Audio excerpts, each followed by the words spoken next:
Hey everybody, this is Bill. I am a salty old Marine. Sleep apnea. What's sleep apnea? Sleep apnea is when you stop breathing in your sleep for brief periods of time. Obviously, if you stop breathing permanently, that can be a problem. All right, let's dig into it. So sleep apnea is commonly called obstructive sleep apnea, or OSA, OSA, and a lot of veterans have it. So what happens is you fall asleep, maybe you have trouble falling asleep, you have very bad sleep, but eventually you fall asleep and maybe you start snoring. And somewhere in the middle of all that, you stop breathing. And maybe there's a long pause and then suddenly you start breathing again. Now, is that really a problem? Well, a lot of doctors think that it is. In fact, I have heart disease, and my cardiologist firmly believes that sleep apnea can be a major contributor to heart disease. So it's something you want to think about getting addressed if you have it. And you'll never catch it yourself. I mean, you'll never notice that you have it. Somebody else will, usually a spouse or somebody that you know intimately that sleeps in, well, the same bed as you, right? They hear you snore, they hear you stop breathing, and they're just about to the point of poking you to see if you're still alive, and you start breathing again, right? That's sleep apnea, and it can cause a lot of problems. So can you get a VA disability claim for it? Yeah, you can. In fact, a lot of veterans do file a claim for sleep apnea. And in fact, it's a pretty high value claim. At the current time, it is a 50% claim.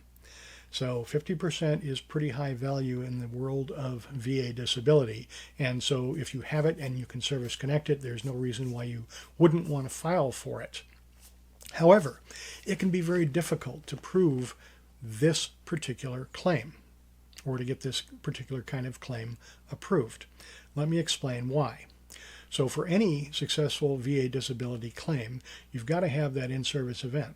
Okay, were you diagnosed with sleep apnea while you were in the service? Probably the answer for that is going to be no, for most of us.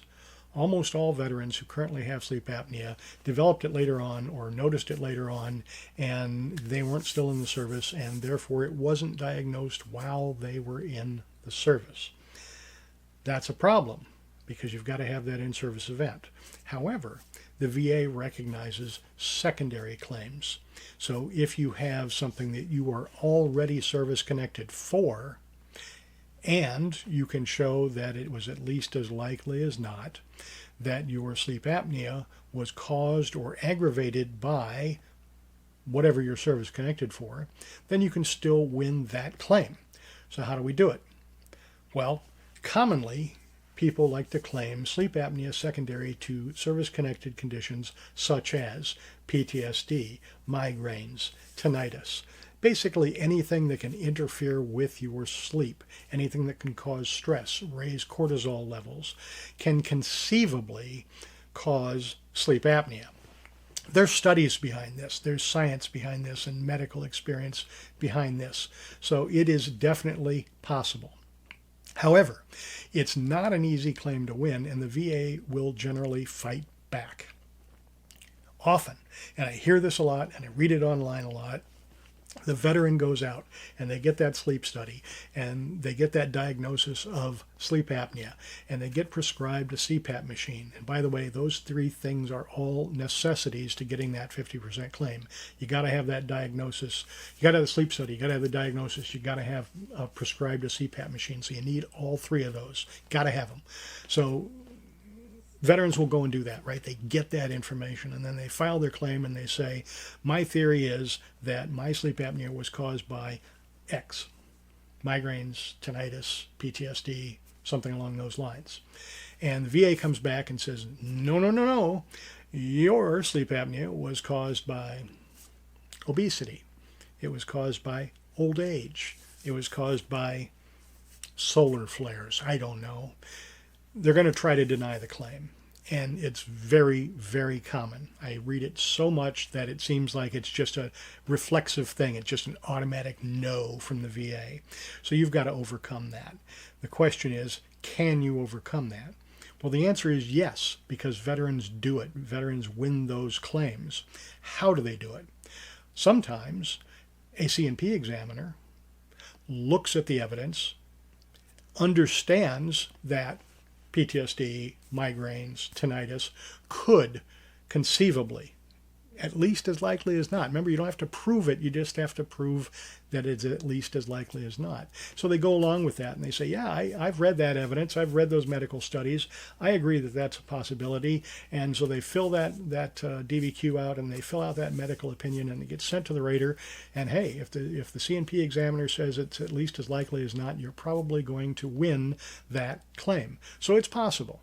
It's also possible that that C&P examiner is going to look at that evidence and say, no, it's just so sketchy. I don't think it rises to at least as likely as not. In fact, I think it's more likely, since this veteran is X number of years old, that it was caused by their old age, or that because this veteran weighs X amount, that it was caused by obesity and not service connected. And so they fill out their DBQ and they fill out that medical opinion, they send it to the rater, and you get denied. But that's not the end of the story. Being denied is not final. It's not over. You've got options.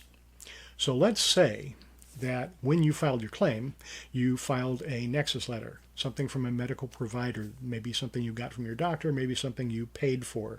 But in any case, it's an independent medical opinion, and it ties those things together for you.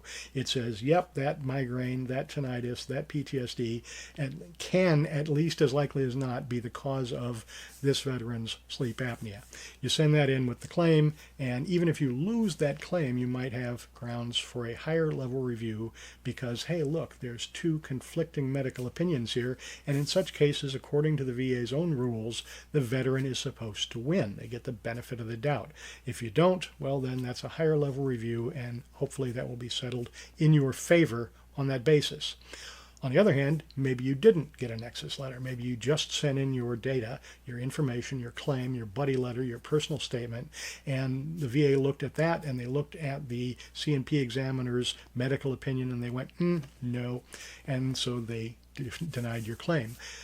If that's the condition, right? If that's the case where you're basically facing a statement from a C&P examiner that says less likely than not, right? How do you fix it? Well, you fix it with competing evidence, something on the other side. The C&P examiner said less likely than not. You need something that says at least as likely as not. So at that point, you might want to consider going out and getting that Nexus letter, even if you have to pay for it, from a medical professional, truthful, honest, filled out correctly. I'm not talking about fraud or anything like that, but basically telling your side of it and using the scientific and medical evidence that's out there to prove you're at least as likely as not connected. If you do that and you submit it, you may win your claim. I can't say you will win your claim. I can't make any kind of promises because that's just not how it works. But I did it recently. It worked for me. Maybe it'll work for you. I hope it does. My name is Bill. I am the Salty Old Marine.